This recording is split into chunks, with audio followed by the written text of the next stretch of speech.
Samsung Galaxy S23 FE ini punya rentang harga sekitar 3-4 jutaan kalau dibandingin dengan seri flagship varian terendah. Padahal kalau saya compare secara spek di atas kertas, nggak beda terlalu signifikan juga. Spesifikasinya hampir identik satu sama lain, yang paling beda banget cuma chipsetnya. Apalagi Samsung mengklaim juga kalau sensor telefoto kamera yang dipakai di Samsung S23 FE ini sama dengan yang dipakai di seri S23. Bahkan front kameranya pun juga pakai sensor kamera yang sama dengan yang dipakai di Galaxy C series. Jujur saya jadi penasaran, dengan selisih harga sekitar 3-4 jutaan ini, apakah Samsung Galaxy S23 FE ini masih worth it buat dibeli, khususnya dari segi kamera. Apakah kameranya masih tetap menawarkan kualitas sekelas flagship? Mari kita tes bareng-bareng. Samsung Galaxy S23 FE ini punya triple rear camera dan 10 megapiksel front camera. Yang pertama-tama saya lakukan untuk tes kamera adalah mencari spot matahari yang paling silau. Kalau perlu langsung jepret direct ke sinar matahari buat testing seberapa tangguh sensor dari main kameranya. Dan ini hasilnya. Ternyata kualitas flagshipnya masih bisa kita rasakan di foto berikut ini. Meskipun backlight dan direct langsung ke sinar matahari, tapi fokus dan detail objeknya sama sekali nggak terganggu. Masih seperti ciri khas S23 series. Autofocus dan image post processingnya pun terasa cepat dan menyenangkan saat capture. Di kondisi yang lebih silau lagi, kualitas gambar masih tercapture dengan baik, meskipun memang fokus ke objeknya mulai terlihat sedikit menurun karena terdegradasi sinar matahari yang ada di belakangnya. Dan mulai muncul sedikit noise, meskipun saya belum melihat ada flare di sini. Overall masih mantap lah. Kalau untuk kondisi yang aman dari backlight, jelas detail ke objeknya terasa jauh lebih clear dan bersih. Crystal clear seperti ciri khas S23 series, yang menawarkan tone warna natural dan detail yang sangat tajam. Mirip seperti yang ada di flagshipnya. Karena main kamera dari S23 FE ini adalah lensa wide, maka untuk default fotonya rata-rata akan punya angle yang cukup luas. Sehingga mode default fotonya memang lebih cocok buat dipakai berfoto di angle-angle yang luas seperti ini. Kita akan sedikit kesulitan buat mengambil foto close up dengan lensa yang wide, meskipun distorsinya minim. Nah, di sini lensa telefotonya sangat berperan. Alih-alih menggunakan main kameranya untuk foto close up, lebih baik menggunakan 2 kali zoom yang ada di mode foto atau di mode portraitnya seperti ini. Jelas bebas distorsi sama sekali dan jauh lebih artistik. Di mode 2 kali portraitnya ini masih tetap oke meskipun backlight. Detail masih bisa tercapture dengan baik. Meskipun kalau kita zoom di bagian wajah, masih terlihat sedikit noise. Tapi fokus ke objek bagus dan separasi yang cukup rapi. Detail ke objeknya jadi terasa lebih sempurna ketika berada di kondisi pencahayaan yang aman seperti ini. Detailnya mantap, separasinya rapi dan punya kedalaman bokeh yang baik.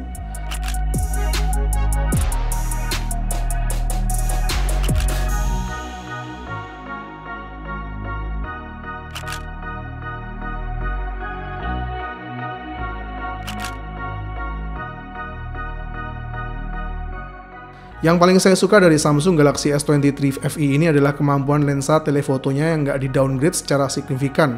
Jadi kemampuan telefotonya ini masih tetap bisa nampilin kualitas yang sangat bagus dengan 3 kali optical zoom dan sensor yang sama dengan flagshipnya. Coba lihat foto berikut ini. Dari wide sejauh ini, bisa kita optical zoom dengan kualitas seperti ini.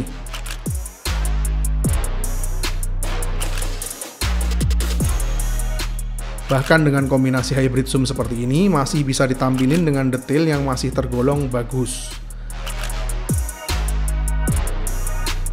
Selain itu ada juga fitur yang namanya single take. Ini sebenarnya lebih ke fitur untuk fun. Jadi kalau kita capture pakai single take ini, maka secara otomatis AI dari Samsung akan memberikan berbagai jenis pilihan opsi menarik. Konten-konten mulai dari foto dengan filter, foto dengan angle terbaik, bahkan sampai versi bumerangnya.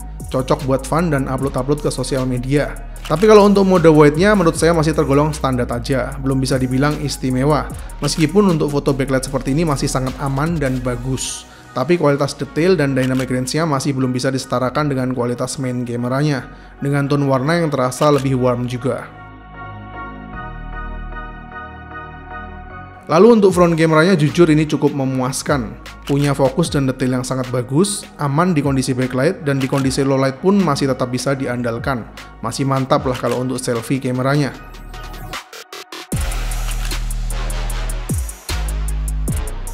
Begitu juga dengan video recordingnya.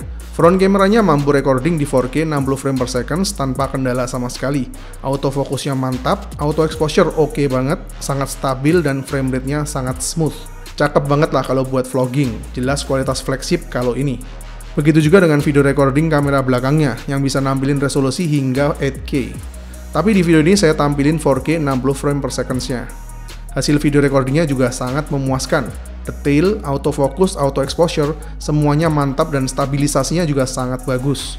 Sama sekali nggak perlu ngaktifin mode ultra stable, sama sekali juga udah bagus dan stabil banget frame rate-nya.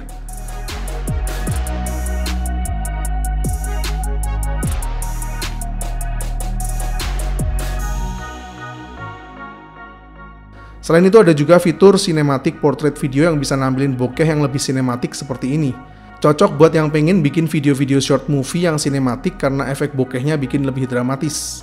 Fokus ke objeknya bagus dan separasnya tergolong rapi dan konsisten juga.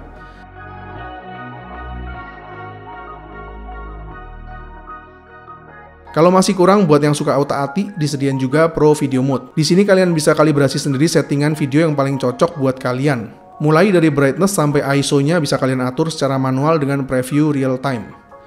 Director's View buat nampilin dua angle berbeda sekaligus, kamera belakang untuk model dan kamera depan untuk sang director atau kameramen. Jadi bagus buat digunain sebagai evaluasi maupun point of view berbeda. Overall sih untuk video recording baik kamera depan maupun belakangnya sama sekali nggak ada keluhan dan bisa saya bilang sesuai ekspektasi layaknya kualitas flagship Samsung. Kemudian yang terakhir adalah nightography-nya. Salah satu fitur andalan yang diusung oleh Samsung sejak awal. Bisa saya bilang kualitas foto low LED yang ada di Samsung Galaxy S23 FE ini tidak mengecewakan sama sekali. Tapi masih ada tapinya nih. Coba cek beberapa foto berikut ini. Perbedaan antara foto dan night mode-nya di sini memang sangat terasa. Ketika menggunakan mode malam, detail dan dynamic range-nya terasa sangat improve sekali. Dan noise-nya pun jadi nggak muncul sama sekali. Begitu juga dengan foto berikut ini. Gambar yang awalnya blurry dan pucat, jadi terlihat sangat vivid dan detail. Memang enhance dan improvement-nya sangat terasa perbedaannya. Tapi harus diakui terasa over sharpening dan agak over saturasi. Sehingga di beberapa kondisi tone warnanya jadi kurang sesuai dengan aslinya. Foto low LED-nya sih oke dan mantap. Tapi saran saya pintar-pintar aja menggunakan mode night mode-nya sesuai dengan kondisi. Saya rasa untuk kondisi yang nggak terlalu gelap atau masih dekat dari sumber cahaya masih belum perlu mengaktifkan mode malamnya. Sehingga gambar yang dihasilin lebih natural. Nah, baru di kondisi yang lebih jauh dari sumber cahaya seperti ini lebih cocok kita aktifin night mode sehingga terasa lebih balance dan enak dipandang mata. Brightness dapat, detail dapat, nggak ada noise, dan tone warnanya masih tetap natural. Mantap! Selain fotografi, video recording di kondisi low LED-nya juga sama sekali nggak ngecewain. Kualitas detail, fokus, dan frame rate-nya masih tetap terjaga dengan baik meskipun ada di kondisi low LED seperti ini. Intinya kalau urusan videografi belum ada komplain yang berarti. Masih sangat memuaskan baik di kondisi silau maupun gelap.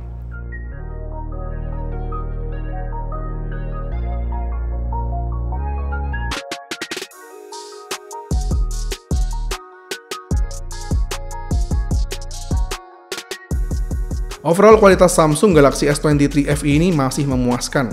Di beberapa skenario seperti penggunaan telefoto hingga video recordingnya jelas masih terasa flagshipnya. Cuma di kondisi-kondisi sulit yang terlalu direct dengan matahari saja baru terasa perbedaan sensornya dengan kelas flagshipnya. Tapi di kondisi terang yang cenderung aman, kualitasnya masih aman untuk di-compare dengan flagshipnya. Selain dari segi kameranya, Samsung Galaxy S23 FE ini juga punya desain ikonik yang sangat identik dengan Galaxy S series. 6,4 inch Full HD+, Dynamic AMOLED 2X display up to 1000 nits, dan adaptif 120Hz refresh rate. Kalau dari segi kecerahan display sudah sangat memuaskan, cuma yang saya notice secara first impression hanya di bagian bezelnya yang lumayan tebel aja ini. Karena kalau dari handheld dan desainnya sih udah sangat nyaman mirip dengan S series, dan masih tetap mengusung sertifikasi IP68 juga jadi aman buat nyemplung ke air. Fitur yang sangat fleksibel buat para konten kreator sih ini, nggak takut hujan maupun nyelam. Samsung Galaxy S23 FE yang saya review ini varian warnanya cream. Selain itu ada banyak varian warna fresh lain buat para fans seperti mint, purple, dan graphite. Secara dapur pacu, Samsung Galaxy S23 FE ini menggunakan chipset Exynos 2200 dengan fabrikasi 4 nanometer, 8GB RAM dengan pilihan storage 128GB atau 256GB, dan baterai 4500 mAh. Kalau kita testing secara skor Antutu versi 10-nya masih mendapatkan angka yang tinggi, mencapai 1.062.000-an, cukup impresif. Dan ini hasil benchmark lainnya.